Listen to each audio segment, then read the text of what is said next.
السلام عليكم ورحمة الله وبركاته. يا مساء الجمال على كل حبايبنا في كل مكان. ان شاء الله تعالى النهارده هديك معلومات كتير جدا داخل الفيديو تخليك تحافظ على الانتاج عندك، وتخليك تسرع من مرحلة القلش، وتخليك تحافظ على الحمام عندك من الاجهاد الحراري. ولو انت عندك الانتاج ضعيف ان شاء الله تعالى تقدر ان انت تطلع باعلى انتاج في فصل الصيف.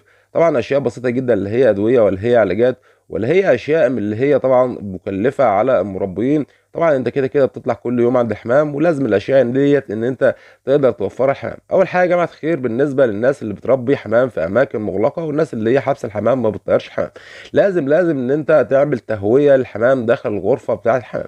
يفضل ان يكون في شباك بحري، ولكن لما يكون في تيارات هواء شديده ما ينفعش ان انا اسيب الشباك ده مفتوح، لان تيارات الهواء الشديده ديت بتضر الحمام عندنا. فمهم جدا اول حاجه ان انا اوفر تهويه للحمام عندي.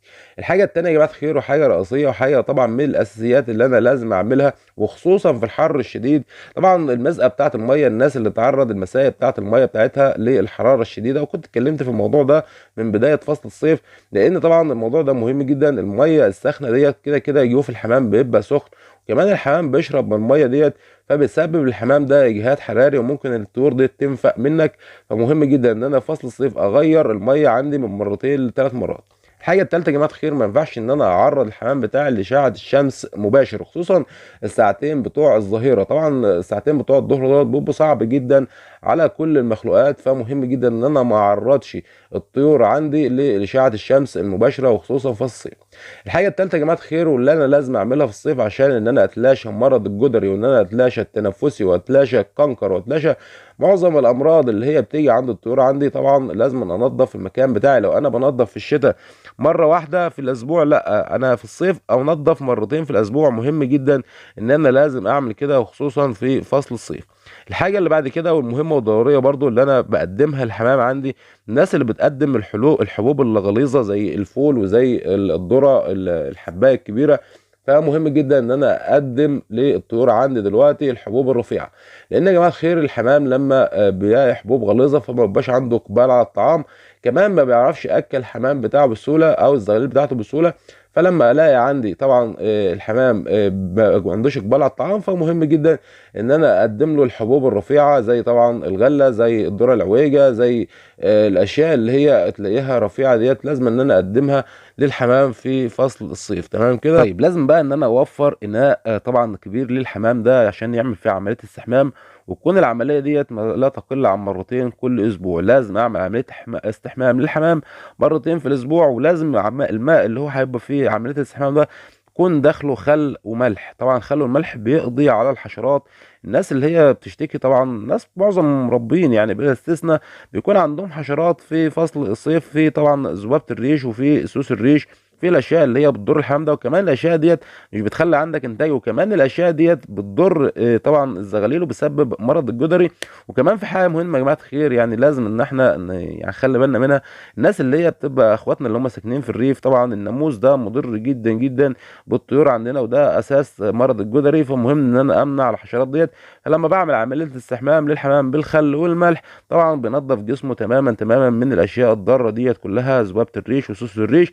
طبعا خل التفاح قوي جدا، والملح طبعا بيقضي على البكتيريا والجراثيم اللي داخل الحمام. فاعمل عمليه الاستحمام ده مرتين كل اسبوع. مهم جدا ان انا اعمل كده. طيب وصلت بقى لحاجه مهمه جدا، الناس اللي بيطلع عندها زغاليل او اللي بتقدر تفرخ في فصل الصيف، اول الزغاليل ديت ما تطلع عندك. فطبعا في ناس بتكتب لي وتقول لي الزغاليل بتموت عندي عمر اسبوع وعمر يومين وعمر ثلاثه، والقصه دي كلها اول الزغاليل ديت ما تطلع عندك من البيضه او تخرج من البيضه، فان انا لازم اقدم الفلاجيل للحمام عندي. الفلاجيل ده يعني حاجه اساسيه، ما ينفعش اي مكان للتربيه. كنت بقى بتربي في منور، بتربي في عشه، بتربي في غيه، ما ينفعش يكون ما عندكش الفلاجيل. طبعا الفلاجيل ده اساسي من الاساسيات، او عمود اساسي من العمدان بتاعت الغيه. لازم يكون عندي فلاجيل. اول الزغاليل ديت ما تطلع عندي من الحصى، اقدم للحمام الكبير مش للزغاليل. بقى مش هعرف امسك الزغلول اصلا واديله في الفم مباشر، ممكن اعمل كده بعد اسبوع.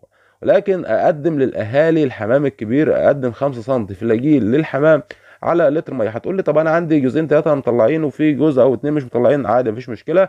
الحمام كله بيستفيد من الفلاجين، كمان ده مطهر معوي، وكمان في ميزه جميله جدا بيساعد الزغاليل على الهضم. فطبعا لازم اقدم الفلاجيل للزغاليل عندي او للحمام الكبير عندي، او الحمام او اول ما الاقي زغلول عندي خارجه من البيض. طيب بالنسبة بقى للناس الحمام عندها بيقلش وبنلاقي ريش عندك كتير في قلب المكان، الناس دي يا جماعة الخير لازم ان هي تساعد الحمام ده على التخلص من القلش سريعا، لان طبعا طول ما الحمام ما قالش، طول ما هي صحته ضعيفة، طول ما هو ما بيبقاش قادر على الانتاج او قادر ان هو يفرخ. حتى الذكوره بتلاقيها بتروق البيض، النوتي تلاقيها بتجيب حصوايه واحده، بتلاقي النوتي توقفت على الانتاج. فلازم أنا اسرع مرحله القلش عند الطيور. طب هسرع مرحله القلش عند الطيور ازاي؟ لازم أنا ادي الطيور ديت اي نوع من انواع الفيتامينات. طبعا انا بفضل ان انا استخدم الفيتا ماونت. الفيتا ماونت حلو جدا وبيساعد الحمام ان هو يتخلص سريعا. طبعا الفيتا ماونت ده بشري من الصيدليه البشري. هتجيب طبعا العبوه تقريبا ب 21 جنيه. طبعا هستخدم منها 3 سم او 4 سم بالكتير على لتر ميه.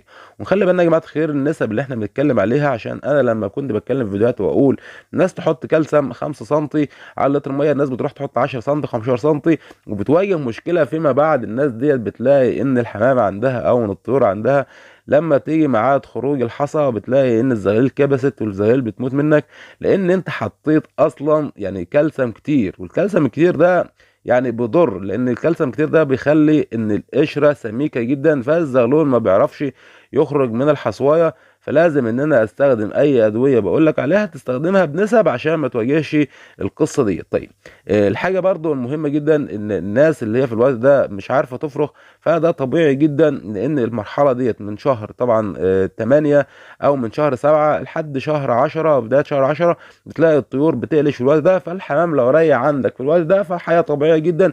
الناس اللي هتلاقيها بتفرخ في الوقت ده هتبقى هي اصلا مؤسسه الحمام عندها او مؤسسه الطيور عندها من البدايه. يعني الناس دي بتبقى عاطيه كالسيوم كويس، مهتميه بالكلفه كويس، الناس دي مهتميه بصحه الطيور، عندها املاح معدنيه فيتامينات. فهتلاقي الحمام بينتج قلش صيف شتاء مفيش عنده اي مشكله.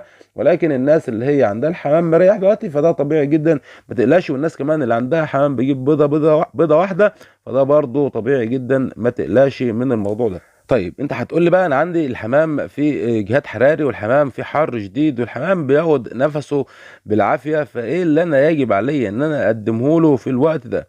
كنت برضو اتكلمت قبل كده عن الموضوع ده في بدايه فصل الصيف، ولكن باكد عليه تاني ان انا لازم اقدم العرق سوس او اقدم الكربوناتو للحمام على على الميه، او اقدم محلول الجفاف. الحاجات ديت بتساعد ان الحمام ان هو يتخلص من الاجهاد الحراري، عشان الحمام ده ممكن قدر الله يموت منك بسبب الموضوع ده. فاقدم كربونات واقدم 3 جرام على اللتر ميه. لو هقدم العرق سوس استخدمه باي كميه لان هو اعشاب ما بيضرش.